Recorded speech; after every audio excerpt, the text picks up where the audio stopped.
People always looking for something fun and different to do. March break, kids looking for activities, and we have Blair Stein joining us from the Aviation and Technology Museum. Great to have you here. Hi. And it's been busy for you this week. It has been. It's the past week and a half has been March break, and it's been really, really popular. Our focus this year is green technologies. We're looking for green skies ahead, doing all kinds of kids' activities where we learn all about green ways to fly, new technologies that are energy efficient to make our skies a lot greener and a lot safer. This is open to the public, so parents come in, the kids come in, and different age groups too that will be able to benefit from this. Oh yeah, we've got all kinds of different activities. We've got guided tours for the little ones. We've got this fantastic craft, which is great for all ages. We have our Lego contest, which is coming up at the end of the week, and that's really popular. I mean, if you're into building, this is the place to be.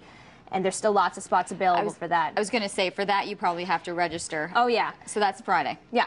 And then on the weekend we have our Illusionist Magic Show, part of our Sky High Magic series that is coming up on the weekend, and we're going to have a whole series of magic shows. They're going to be fantastic. So we've got all kinds of really, really great sort of building activities to do. Well, it's fun too because every trip back to the museum, you want it to be a new adventure. Oh yeah. There's always some, you know, even within this week of having so many different experiences available, it can make for a lot of fun. All right, you've brought some examples here because a lot of the emphasis is on, we're talking green, so we're using recycling. What are we doing here? Well, this is our Junkyard Airplane activity. Got you. And there's really only one rule to the Junkyard Airplane activity. There are no rules. Awesome. We have all these craft supplies that we've picked up all across the museum. These are all things we've used previously, so we're going to try to reuse them, recycle them a little, and turn them into something that flies. I've had visitors come in and build helicopters and rocket ships and hang gliders, really anything that flies that can be energy efficient. Are you surprised by the creativity of the children when they come in? That you're like, where did you come up with that concept? I'm always amazed. I had someone in the other day who built me a rocket ship that's powered by snacks.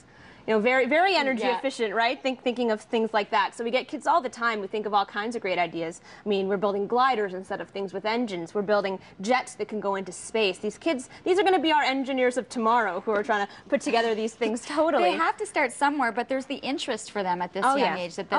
You know, they're fascinated by it.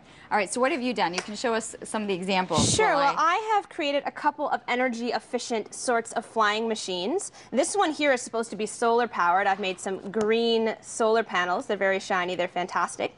And it's supposed to be able to land on the water. An airplane that lands on the water doesn't have to look for airports and can therefore use less fuel because it can land pretty much wherever it wants. And solar-powered airplanes are one of the technologies of the future for sure. And this other one I've got is my personal favorite. I was showing it off to everybody at work when I made it.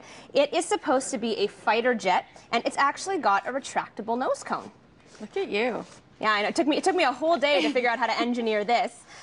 And it actually makes the aircraft a lot more fuel efficient because when it's taking off, it needs a lot of air to go into its engine. So it can make its air intakes for its engine much bigger. And then when it's flying, it doesn't need as much air, and it needs to be more aerodynamic, which of course makes it more fuel efficient. So this is a very green technology. I put some leaves on the wings to show off how green it is. Does it fly, is the question. Well, it flies if you throw it. Just like anything would. Right. I mean, I throw the glue stick, it'll fly. All right, I've started mine. Do you want to even peek in? Because Jeff Hopper right now is thinking that he's got something on the go. I just made a little paper airplane. Just a straight up, I don't know how it's going to fly. Threw some little flaps on there. Yeah. It's all right. Okay. What do you think? Should I just go for it? Oh yeah. Yeah. Do you want to try it against this one? Can I? Does that really fly? Can I borrow yours? Look what I worked really hard to create. I feel like the fuselage might be a little bit heavy for the flight of this. It is front heavy, so it will fly if you throw it. If you really throw it. Yeah. So I'm going like so, and then I'm going to go and I'm. No, you don't need to do anything with that. You don't even need to do that. That's just fun for looking at. Here we go. Ready? Hold on. No, wait. Oh, you broke it. Yeah. No, I didn't. She only spent a whole day on it. She only spent a whole day on it. No big deal. Wow. It's those ailerons. They really do the trick. That's an airline disaster, unfortunately. There you go. Hey, that actually did all right. Yeah. And then let's try mine. What is that? Is that like a? Is that going to dock with the International Space Station? That thing? Yeah, that could be a spaceship. The Aviation and Technology Museum program's available right through the week. Keep in mind, Friday you've got the Lego contest. Saturday you've got the Magicians. If you're looking for somewhere to take the kids to have some fun, learn as you're doing that. We're going to take a commercial break. We're looking at the 7 o'clock news headlines coming your way after the commercial break.